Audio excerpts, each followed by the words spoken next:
नमस्कार दोस्तों, स्वागत है आपका हमारे YouTube चैनल में, जिसका नाम है एस गेम नॉलेज। आज हम आपको पश्चिम बंगाल राज्य का इतिहास और जानकारी बताने जा रहे हैं। वीडियो को ध्यान से और अंत तक जरूर देखें। पश्चिम बंगाल भारत का एक बहुत बड़ा राज्य है। ये राज्य भारत के पूर्व दिशा में स्थित है।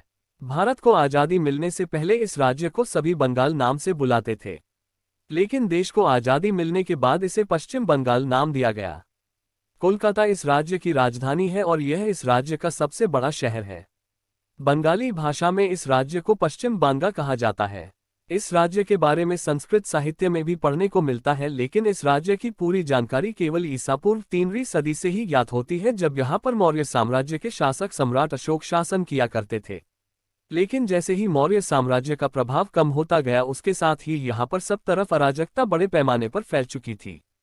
4वीं सदी में इस प्रदेश में समुद्रगुप्त शासन करते थे, लेकिन उसके बाद में बंगाल में पाल वंश के राजा शासन करते थे। लेकिन 13वीं सदी से लेकर 18वीं सदी में मध्य तक जब अंग्रेज भारत में आए थे, तो उस समय बंगाल पर केवल मुस्लिम लोग ही शासन करते थे। उस समय बंगाल दिल्ली के सुल्तान के नियंत्रण में था, लेकिन इसे स्वतंत्र रूप से चलाने का काम गवर्नर ही किया करते थे। सन 1757 में अंग्रेज अधिकारी रॉबर्ट क्लाइव ने प्लासी की लड़ाई में बंगाल के नवाब सिराजुद्दौला को हराया था। इस प्लासी को आज सभी पलाशी नाम से जानते हैं। सन 1765 में उत्तर भारत के बादशाह शाह आलम II ने बंगाल, बिहार और ओडिशा के दीवानी अधिकार ब्रिटिश ईस्ट इंडिया कंपनी को दिए थे। दीवानी अधिकार देने का मतलब होता है कि उस प्रदेश का नियंत्रण करना और वहां का सारा राजस्व इकट्ठा करना।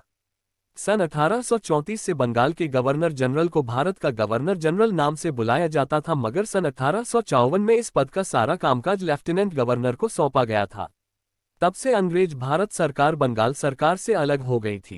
सन 1874 में आसाम का शासन लेफ्टिनेंट गवर्नर के हाथ से निकालकर मुख्य आयुक्त को सौंपा गया था। सन 1905 में अंग्रेज सरकार को लगा था कि बंगाल का शासन ठीक से देखा नहीं जा रहा, इसीलिए उन्होंने बंगाल का बंटवारा करने का फैसला लिया था, मगर हिंदू लोगों ने इस फैसले का कड़ा विरोध किया, लेकिन इसका सरकार पर कोई असर नहीं हुआ।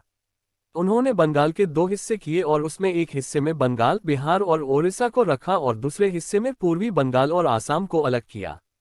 लेकिन लोगों ने इसका इतना विरोध किया कि अंग्रेज सरकार को इस फैसले को बदलना पड़ा और सन 1911 में बंगाल को फिर से एक करना पड़ा। सन 1935 के भारत सरकार कानून के तहत सन 1937 में बंगाल को स्वायत्त प्रांत बना दिया गया था।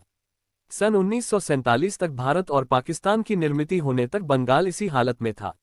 बंगाल का पूर्वी भाग, जिसमें मुस्लिम लोग ज्यादा थे, उसे पूर्व पाकिस्तान, बाद में बांग्लादेश बना दिया गया और पश्चिम हिस्से को भारत का पश्चिम बंगाल घोषित कर दिया गया।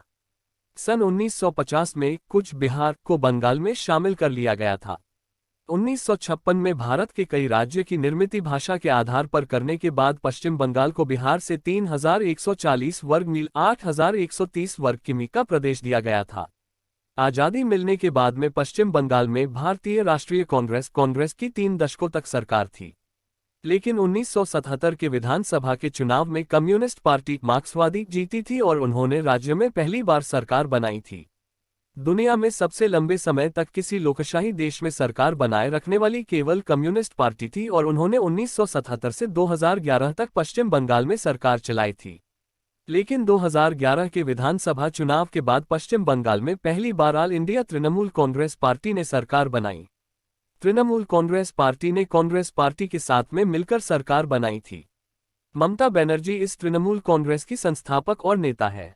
पश्चिम बंगाल की पहली महिला मुख्यमंत्री बनने का सम्मान ममता बनर्जी को ही दिया जाता है। पश्चिम बंगाल के जिले। पश्चिम बंगाल में कुल 23 जिले स्थित है। अलीपुरदुआर, बांकुरा, कलिम्पोंग, बीरभूम, बर्दवान, दक्षिण दिनाजपुर, दार्जिलिंग, हुगली, हावड़ा, जलपाईगुड़ी, झारग्राम, कोलकाता, मालदा, मुर्शिदाबाद, नादिया, कुछ बिहार, उत्तर 24 परगना, उत्तर दिनाजपुर, पश्चिम मेदिनीपुर, पूर्व मेदिनीपुर, पुरुलिया, दक्षिण 24 परगना और पश्चिम बर्दवान। पश्चिम बंगाल की भाषा। बंगाली पश्चिम बंगाल की मुख्य भाषा है। बंगाली भाषा के अलावा यहाँ के लोग इंग्लिश और हिंदी भाषा में भी बात करते हैं। दार्जिलिंग, सिलीगुड़ी छोड़ के और कलिम्पोंग जिले के पहाड़ी इलाके में नेपाली मुख्य भाषा है। पश्चिम बंगाल का सांस्कृतिक जीवन। बंगाली लोगों की कला, साहित्य, संगीत और नाट्य काफी समृद्ध है। पश्चिम बंगाल के लोग ज्यादातर टेराकोटा और पेंटिंग पर विशेष ध्यान देते हैं। बंगाली लोगों का साहित्य भी 12 सदी से भी ज्यादा पुराना है। बंगाल में संत चैतन्य 1485-1533 ने अपनी कविताओं के माध्यम से हिंदू धर्म का चैतन्य आंदोलन भी किया था और उनके इस काम की वजह से ही बंगाल में बहुत बड़े बदलाव देखने को मिले। इसी की करना पश्चिम बंगाल के रविंद्रनाथ टैगोर भी महान कवि बन सके और उन्हें साहित्य में नोबेल पुरस्कार भी दिया गया। बंगाल में बहुत सारे धार्मिक और सांस्कृतिक गीत बनाए जाते हैं और उन्हें अच्छे से संभाल कर रखा जाता है। रविंद्रनाथ टैगोर ने रविंद्र संगीत नाम से कई सारे गीत लिखे हैं और उनके वह सभी गीत भारत के शास्त्रीय संगीत और पारंपरिक संगीत का अहम हिस्सा माना जाता है, जिसमें बालगीत भी शामिल है। इन्होंने बंगाल के सांस्कृतिक जीवन पर काफी प्रभाव डाला है। बंगाल ज्यादातर नाट्य के लिए काफी प्रसिद्ध है और सभी तरह के लोगों को नाट्य में हिस्सा लेना अच्छा लगता है। बंगाल के गांव और शहरों में यात्रा का आयोजन बड़े पैमाने पर किया जाता है। यहाँ पर गांव में सभी लोग समय पर ही कविताएं रचते हैं, उनके माध्यम से एक दूसरे के साथ विवाद करते हैं। लोककथा पर आधारित यहाँ के गांव में कथाकथा नामक धार्मिक परंपरा भी है। मनोरंजन में भी पश्चिम बंगाल आगे है। राष्ट्रीय और अंतर्राष्ट्रीय स्तर पर भी बंगाली फिल्मों की प्रशंसा की जाती है। सत्यजीत रे, तपन सिन्हा, मृणाल सेन, अपर्णा सेन जैसे महान निर्देशक पश्चिम बंगाल की ही देन है। पश्चिम बंगाल का इतिहास काफी लंबा और गौरवशाली है। इस राज्य को सिराजुद्दौला जैसे महान शासक मिले हैं। पश्चिम बंगाल का सांस्कृतिक क्षेत्र में भी बड़ा योगदान रहा है। रविंद्रनाथ टैगोर जैसे महान कवि पश्चिम बंगाल के ही है। साहित्य के क्षेत्र में उनका बहुत बड़ा योगदान रहा है। गीतांजलि जैसे महान साहित्य की निर्मित उन्होंने की थी और उसके लिए उन्हें नोबेल पुरस्कार से भी सम्मानित किया गया। पश्चिम बंगाल के गांव और शहरों में यात्रा का बड़ा आयोजन किया जाता है और लोग बड़ी संख्या में उसमें हिस्सा लेते हैं। बात करें अन्य जीव जगत की तो बंगाल में काफी सारे जंगली जानवर के संरक्षण हेतु परियोजनाएं भी स्थापित है, जिसमें यहाँ की बंगाल टाइगर नाम की बाघ की प्रजाति समूचे विश्वभर में प्रसिद्ध है। पश्चिम बंगाल के प्रभावशाली व्यक्तित्व। 1. स्वामी विवेकानंद। भारत के परम आदर्श और प्रेरणादायी व्यक्तित्व में स्वामी विवेकानंद जी का नाम शामिल है, जिन्हें योद्धा सन्यासी भी कहा जाता है। दरअसल विवेकानंद जी का जन्म और लगभग समूचा कार्य यही पश्चिम बंगाल में हुआ था, जहां उन्हें गुरु का सानिध्य मिला और उनके जीवन में आमूलाग्र परिवर्तन आया। एक समय में भारत के प्रभावशाली व्यक्तियों में स्वामी विवेकानंद जी की गिनती होती थी। अमेरिका के शिकागो में विश्व धार्मिक सम्मेलन में उन्होंने भारतीय संस्कृति तथा असल भारत की पहचान विदेशी मूल के लोगों को करवाई थी। आज के भारत में महान व्यक्तियों की सूची में स्वामी विवेकानंद जी का नाम बड़े आदर और शान से लिया जाता है। 2. सुभाष चंद्र बोस। भारत के महान स्वतंत्रता सेनानी तथा आजाद हिंद सेना के प्रमुख नेतृत्वकार सुभाष चंद्र बोस जी का जन्म भी पश्चिम बंगाल में हुआ था, जिनका भारत के स्वतंत्रता अभियान में प्रमुख योगदान था। छोड़ो भारत आंदोलन में सुभाष चंद्र बोस का कार्य काफी सराहनीय था, जिसमें उन्होंने आजाद हिंद सेना की कमान को संभालते हुए अंग्रेज शासन का कड़वा प्रतिकार किया था। भारत के स्वतंत्रता संग्राम में अंग्रेजी हुकूमत पर दबाव बनाने हेतु जापान और जर्मनी जैसे देशों से मदद हासिल करने हेतु सुभाष चंद्र बोस ने महत्वपूर्ण सफल प्रयास किए थे, जिससे उनके दूरदर्शी नेतृत्व और कूटनीति का परिचय समूचे देश को हुआ।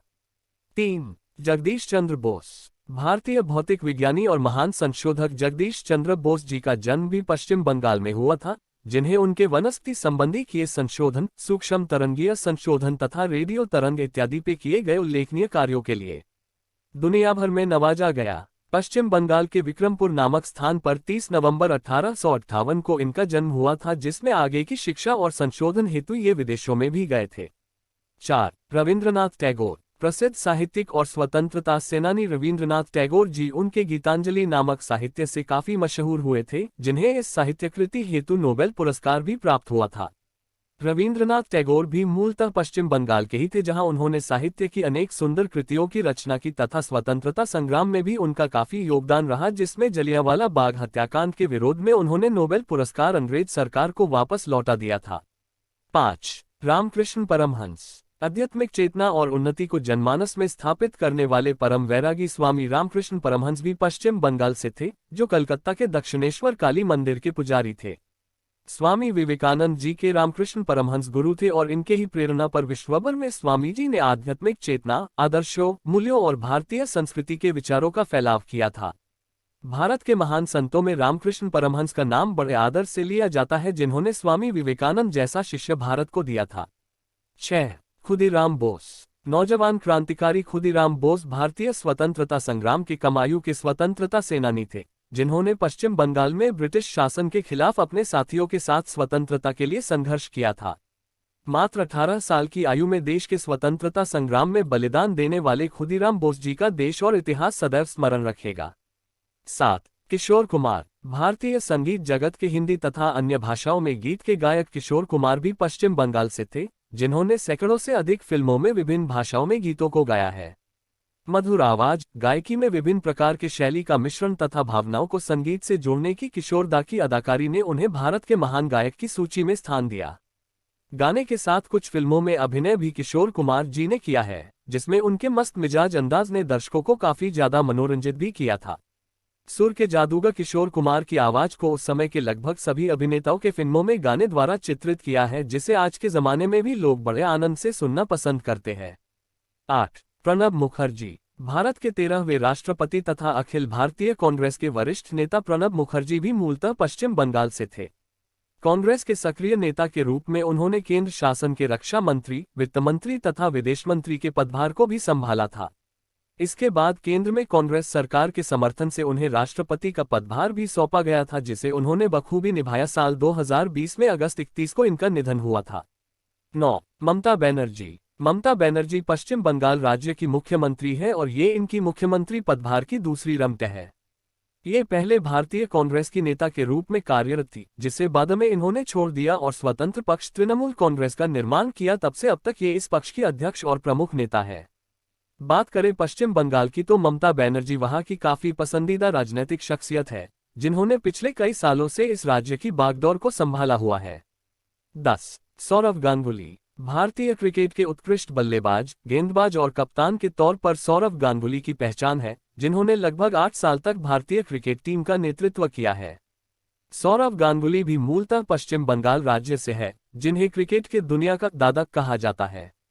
11. चैतन्य महाप्रभु। 15वीं सदी के भक्ति पंथ के महान अग्रणी और अद्वैत मार्ग के वैष्णव उपासक चैतन्य महाप्रभु भी पश्चिम बंगाल राज्य के थे, जिन्होंने यहां नाम संकीर्तन और भक्ति द्वारा आध्यात्मिक मार्ग में मानव क्रांतिकारक कार्य किया। वीडियो को अंत तक देखने के लिए धन्यवाद। ऐसे ही ज्ञान वाली वीडियो देखने के लिए लाइक कीजिए, शेयर कीजिए और सब्सक्राइब करके घंटी वाला बटन दबाएं। धन्यवाद।